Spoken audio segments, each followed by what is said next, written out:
اللہ الرحمن الرحیم۔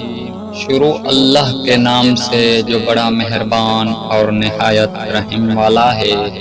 ناظرین محترم، السلام علیکم ورحمۃ اللہ وبرکاتہ۔ ناظرین محترم، میں آج آپ کو حضرت ادریس علیہ السلام کا واقعہ بتانے جا رہا ہوں۔ قرآن کریم کی سورۃ مریم میں اللہ تعالیٰ نے فرمایا ہے کہ قرآن میں ادریس علیہ السلام کا ذکر بیان کرو، جو سچا نبی تھا اور ہم نے ان کو بلند مقام پہ پہنچایا۔ حضرت ادریس علیہ السلام کا نسب نامہ کچھ اس طرح ہے: ادریس بن یارد بن مہلائل بن قینیان بن عطوش بن شیش بن حضرت آدم علیہ السلام۔ یعنی ناظرین محترم، حضرت ادریس علیہ السلام حضرت آدم علیہ السلام کے پڑ پوتے، قینیان کے بھی پڑ پوتے تھے۔ کتابوں میں لکھا ہوا ہے کہ حضرت ادریس علیہ السلام حضرت آدم علیہ السلام کی زندگی میں پیدا ہوئے تھے۔ پیدائش کے بعد بھی حضرت آدم علیہ السلام کافی عرصہ زندہ تھے۔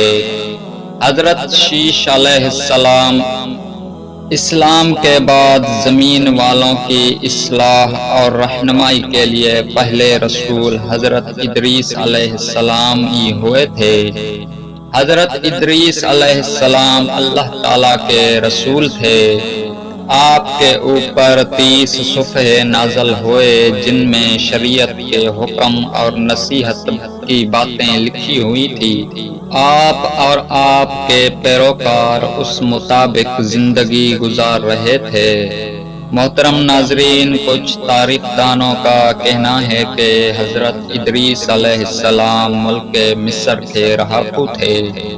اس وقت جس جگہ پر مصر کا شہر قاہرہ آباد ہے، اس کے آس پاس پہلے زمانے میں ممفیس نام کا ایک گاؤں تھا۔ وہ گاؤں نیل ندی کے کنارے پر آباد تھا۔ وہاں حضرت ادریس علیہ السلام پیدا ہوئے۔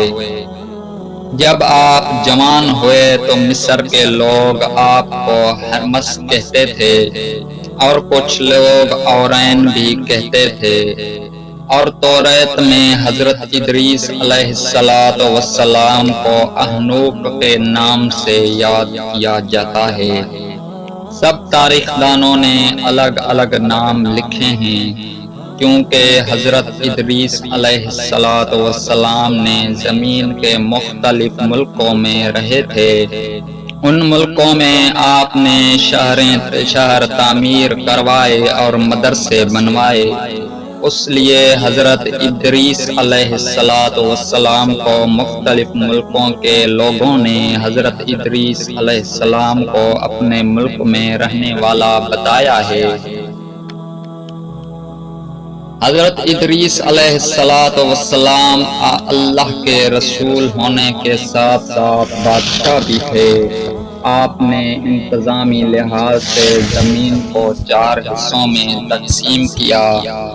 ہر حصے میں الگ الگ حاکم مقرر کیے۔ تاریخ کے کتابوں میں ان کے نام یہ لکھے ہوئے ہیں: نمبر 1 ایکاؤس، نمبر 2 زوس، نمبر 3 اسکیلوس، نمبر 4 زوس آمون۔ دیکھیں کہ پہلے لوگ کتنے عجیب نام ہوا کرتے تھے۔ پہلے لوگوں کے اس زمانے میں زمین پر 72 زبانیں بولی جاتی تھی۔ حضرت ادریس علیہ السلام وہ سب زبانیں اچھی طرح جانتے تھے۔ مختلف لوگوں کو ان کی زبان میں واعظ کیا کرتے تھے۔ وہ نہایت ہوشیار ذہین آدمی تھا۔ جب حضرت ادریس علیہ السلام زمین کے خلیفے یعنی حاکم بنے، تب ان کی ملکی حکومت کے ساتھ لوگوں کو ان کی صلاحیت آخر 3 حصوں میں بتایا گیا۔ ناظرین محترم، سب سے بڑا جو رتبہ دیا گیا وہ دین اور مذہب عالموں کو، ان کا درجہ سب لوگوں سے اوپر تھا۔ اس وقت عالموں کا فرض ہوتا تھا کہ قوم کے لوگوں کو سدھارنے کے لیے اللہ کی طرف سے نازل ہوئے آسمانی تعلیم سکھائیں، لوگوں کی دلوں میں اللہ تعالیٰ کا خوف پیدا کریں تاکہ لوگ زندگی میں اللہ تعالیٰ سے ڈریں اور گناہوں کی طرف نہ جائیں۔ دوسرا سب سے بڑا رتبہ بادشاہ اور حاکم یعنی سیاسی آدمیوں کو دیا گیا، ان کا درجہ مذہبی عالموں سے دوسرے نمبر پر ہوا کرتا تھا تاکہ یہ سیاسی لوگ سیاسی طریقے سے لوگوں کو کنٹرول کریں، لوگوں میں جھگڑا اور فساد کی صلح کروانا تاکہ امن قائم ہو، ملک کے قاعدوں اور قانونوں کے پابند بنائیں۔ ناظرین محترم، نمبر 3 پر جو رتبہ درجہ دیا گیا وہ عوام کو دیا گیا، وہ عالموں اور حاکموں کے لیے زندگی گزارا کرتے تھے، لوگوں میں ہی فرق کسی نسل یا خاندان کے لحاظ سے نہیں تھا۔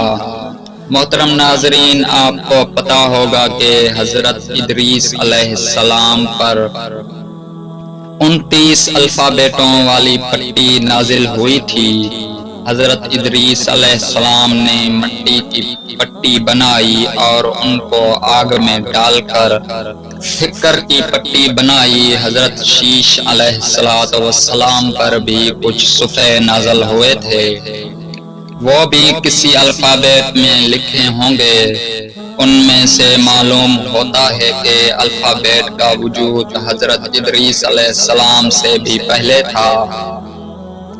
تو ناظرین محترم، یہ تھا ہمارے آج حضرت ادریس علیہ السلام کے قصے کا پارٹ 1 تھا۔ اگر زندگی نے ساتھ نہیں چھوڑا تو انشاءاللہ اس کا پارٹ 2 بھی جلد اپلوڈ کیا جائے گا۔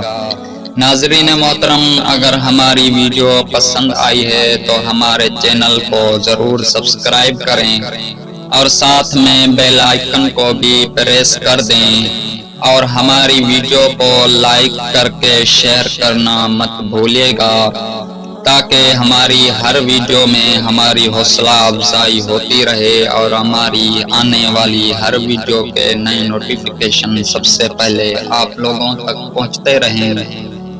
اللہ پاک سے دعا ہے کہ اللہ پاک آپ کو ہمیشہ ہنستا اور مسکراتا رکھے۔